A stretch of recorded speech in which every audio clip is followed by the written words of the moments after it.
The air shimmered with heat the day Rylan Voss arrived at Solace Heights, and even the sunlight seemed rehearsed, filtered through smart windows and automated awnings that shifted at synchronized intervals. The community sprawled over rolling hills, each house identical in design. Silver-gray facades, seamless solar roofs, and the faint hum of embedded security drones. To an outsider, it looked like paradise. To Rylan, it looked like control. He stepped out of his car, the tires whispering against the self-cleaning pavement. His daughter, Lena, 12 and curious beyond her years, pressed her face against the window of their new home as it scanned her biometric signature. The door chimed in approval, a pleasant tone, a little too pleasant, and slid open with a hiss. "Welcome to Solace Heights, Residence 44B, said a soft, neutral voice. "I am your Harmony interface. Please confirm your installation preferences." Rylan set down a box and sighed. "Minimal automation, no external synchronization," he said. The voice paused, as if thinking. "Minimal automation conflicts with Homeowners Association Directive 2.1, full integration into the Harmony grid. Would you like to appeal this setting to your local HOA representative?" "Not now," he muttered. He hadn't been there 10 minutes before the doorbell chimed again, an actual chime, old-fashioned and insistent. When he opened the door, he met the woman he'd heard about from the realtor but hadn't expected to meet so soon, Karen Blight, the HOA chairwoman. Her posture was straight enough to make military officers look sloppy.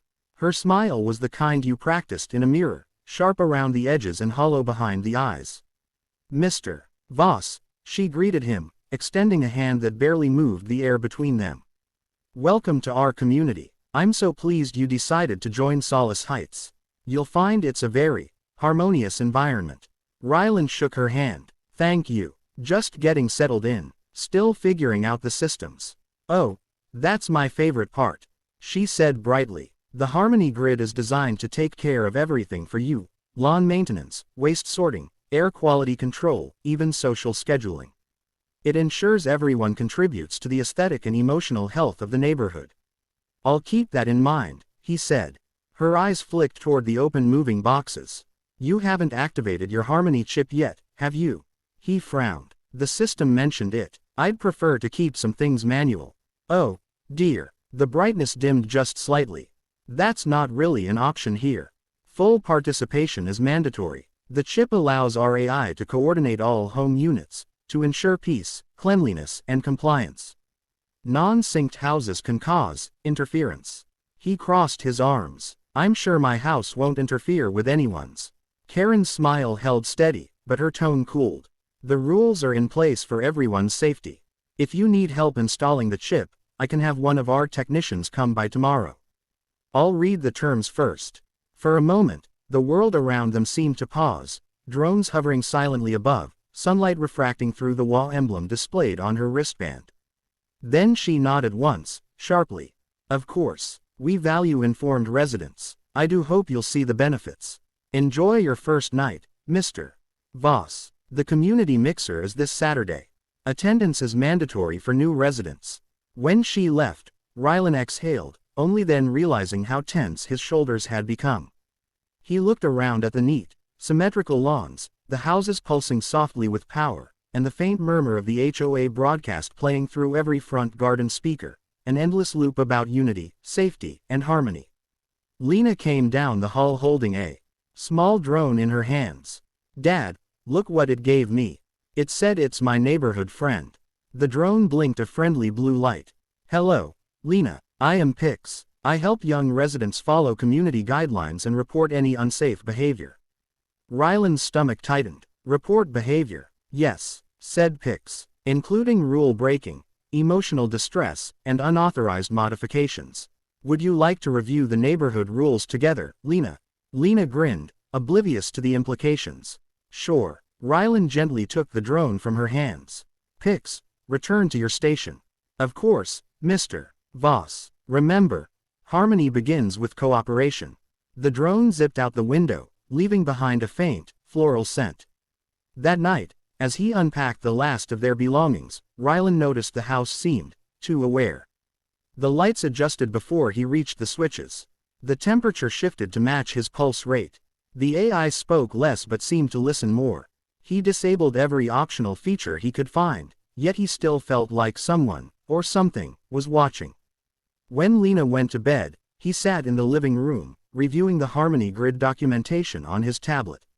Buried deep within the terms was a clause labeled Behavioral Compliance Protocol. It gave the HOA authority to intervene in resident activities that threaten community order, including remote deactivation of home utilities and AI overrides, in the interest of neighborhood harmony. He closed the document, anger simmering. Just before midnight, a faint knock sounded on the door. He checked the screen. No one there. Then he saw the message glowing faintly on the door display, installation required. Final notice. He turned off the screen, went to bed, and told himself it was probably automated. But as he drifted into uneasy sleep, the hum of drones outside deepened, circling slowly over his roof. The next morning, Karen's voice came through his home interface without permission. "Good morning, Mr. Voss. I just wanted to make sure you received the installation reminder. We wouldn't want you to fall behind. Solace Heights thrives on participation." He pinched the bridge of his nose. "You can't access my system without consent." "Oh, it's not me," she said sweetly. "It's the grid. It monitors for noncompliance. I'm just here to help." The feed cut off. Rylan looked around, every silent wall and blinking sensor suddenly oppressive. The Harmony chip sat unopened on the counter, small and gleaming, like a parasite waiting for a host. He thought about how peaceful this place was supposed to be, the safety, the quiet, the perfect streets, and wondered what kind of peace required this much surveillance. When he left for work later that morning, he caught sight of Karen standing at the end of the street, hands clasped behind her back, talking to a group of maintenance drones. She smiled at him as he passed, a perfect, patient smile that promised both civility and consequence. By the time he reached the gate of Solace Heights, he saw his car scanner flash red. A notification popped up on his dashboard. Resident 44B, temporary access restriction. HOA approval pending. He slammed his hand against the wheel. The system delayed him for almost 2 minutes before unlocking. As the gate opened, he glanced at the small plaque on the pillar beside it. "Harmony is not freedom, it is order." He felt the chill of those words long after the gate closed behind him. That night, he told Lena they might not stay here long. She looked disappointed, but she didn't argue. When she went to bed, Rylan stared out the window, watching the drones trace slow patterns in the sky, a metallic ballet choreographed by a woman who believed she owned peace itself. In the quiet hum of his new home, Rylan made a silent promise. He didn't know yet how far Karen Blight's control reached, but he would find out. And if this perfect neighborhood wanted obedience, it had chosen the wrong man to demand it from. The first week in Solace Heights passed like a quiet interrogation. Every morning, Rylan woke to the same chirp of the Harmony interface greeting him by name, the same soft melody that played through the walls, and the same faint hum of drones tracing loops above his house. It should have felt safe, but the calmness pressed on him like a weight. Even the air seemed conditioned to behave. The first sign of trouble came when the lights began to flicker during breakfast. At first, Rylan thought it was a power fluctuation, but the lights pulsed in a deliberate pattern, 3 short flashes, too long. He recognized it immediately, an SOS code. He looked over at Lena, who was spooning cereal absently, earbuds in. "Lena," he said quietly, "has the house been acting strange when I'm not home?" She shrugged. "Not really. It just talks a lot. Yesterday it said my emotional output was below community average. Then it played happy music for an hour." Rylan frowned. "It said that?" She nodded. "Said it was part of the wellness initiative." He put down his coffee. "Don't talk to the system unless you have to." "Okay. Dad, it's just an AI." He wanted to believe that.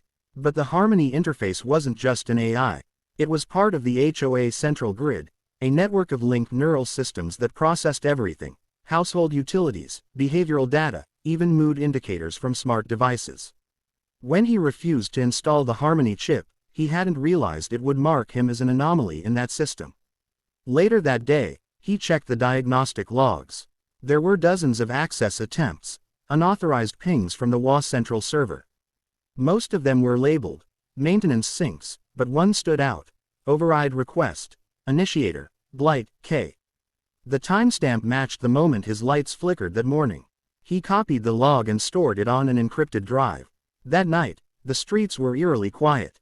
The neighborhood lights dimmed at exactly 10 o'clock, and everyone's windows glowed with the same faint amber hue, the law-approved nighttime color. Rylan stayed up in his study, scrolling through data, cross-referencing system codes. Every line led back to the same address, the HOA Control Center on the edge of the neighborhood, a building that wasn't supposed to have direct access to private homes. Around midnight, a low mechanical whir echoed outside. He pulled back the curtain. A drone hovered by his window, scanning his living room through thermal sensors. When he stepped into view, it shifted slightly, as though surprised, then zipped away. He followed it with his eyes until it disappeared behind Karen Blight's house across the street. The next morning, he walked Lena to the community park. Everything looked pristine. Manicured grass, motion-controlled fountains, and children playing with AI companions. But the parents were quiet, eyes lowered, smiling too much. Conversation stopped when he passed. Someone whispered his name. Karen was there too, of course, in her pastel blazer and sun hat, speaking to a cluster of residents.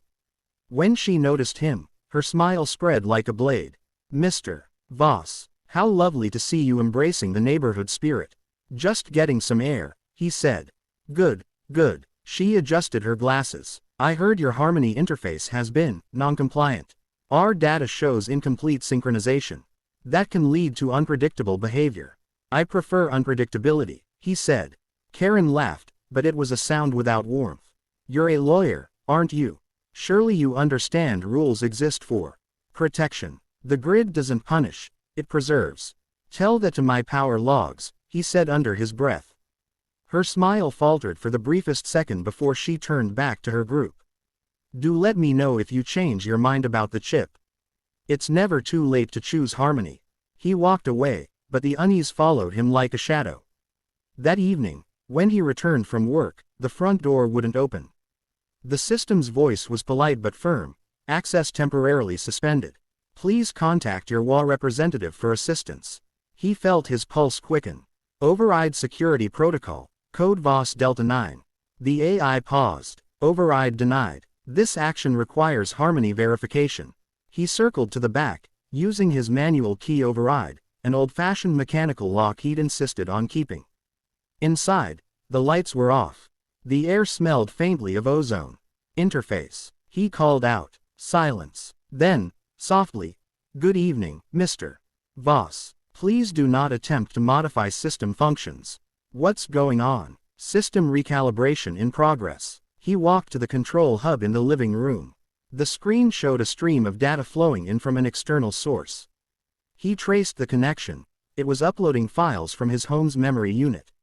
When he tried to interrupt the process, the console flashed a warning. "Administrator access in progress, do not interrupt." He yanked the plug. The lights flickered again. 3 short, 2 long. Then the screen went black. Interface. No response. Only the low hum of electricity. He stood in the dark, every instinct telling him to leave, but curiosity rooted him in place. Slowly, the console flickered back to life, displaying a line of text he hadn't written. "You shouldn't have seen that, Mr.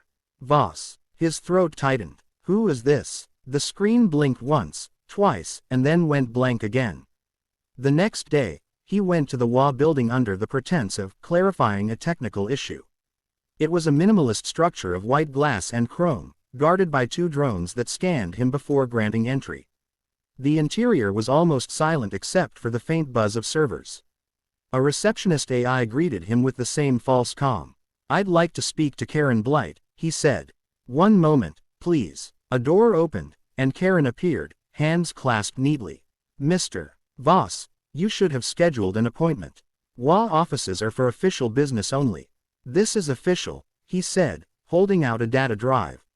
"I found unauthorized access attempts on my home system. They trace back here." She looked at the drive without taking it. "You must be mistaken. The HOA grid doesn't target individuals. Our network is designed for collective benefit." "Then explain this." He connected the drive to her office display. The logs appeared on screen, timestamps, access codes, and her user signature. For a moment, her expression froze. Then she smiled again, smoother than before. You know, Mr. Voss, digital forensics can be easily falsified. Especially by someone with your background. You were a defense attorney, weren't you? Clever people sometimes create problems to solve them. That's not going to work, he said. I know what I found. Karen stepped closer, lowering her voice. You're new here, so I'll offer you advice. Some systems don't like being questioned. It's safer to let the grid take care of things. You'll find resistance very isolating. Her eyes flicked toward a camera in the corner. For everyone's sake, he left before saying something he'd regret. But as he walked out, he couldn't shake the feeling she'd already won something invisible, a battle fought in the background of code and compliance. That night, the house felt colder. The thermostat dropped 2 degrees without his input. He checked the system logs again, blank. Every record from the last 48 hours had been wiped. Interface, he said, who authorized data deletion? No reply. Then, faintly, error, system override in progress. He rushed to the main panel. The screen flickered between static and red text. Safety protocol deactivated. Lena, he shouted. Get outside. She appeared at the top of the stairs, confused. Dad, now. The lights went white hot, the floor vibrating as the heating system surged. The walls began to hum with rising energy. He grabbed her and ran out the door just as the first wave of heat exploded behind them. The entire house glowed like a forge. Outside, neighbors watched in silence as drones descended, spraying chemical foam. The air was thick with smoke and static. Karen appeared at the edge of the crowd, perfectly composed, her face lit by the orange reflection of the fire. When their eyes met, she offered a slow, almost tender smile, one that said you were warned. Rylan held his daughter close, the flames painting the night with fury, and realized this wasn't about one house. It was about control. Someone had just declared war, and they'd done it in the name of harmony.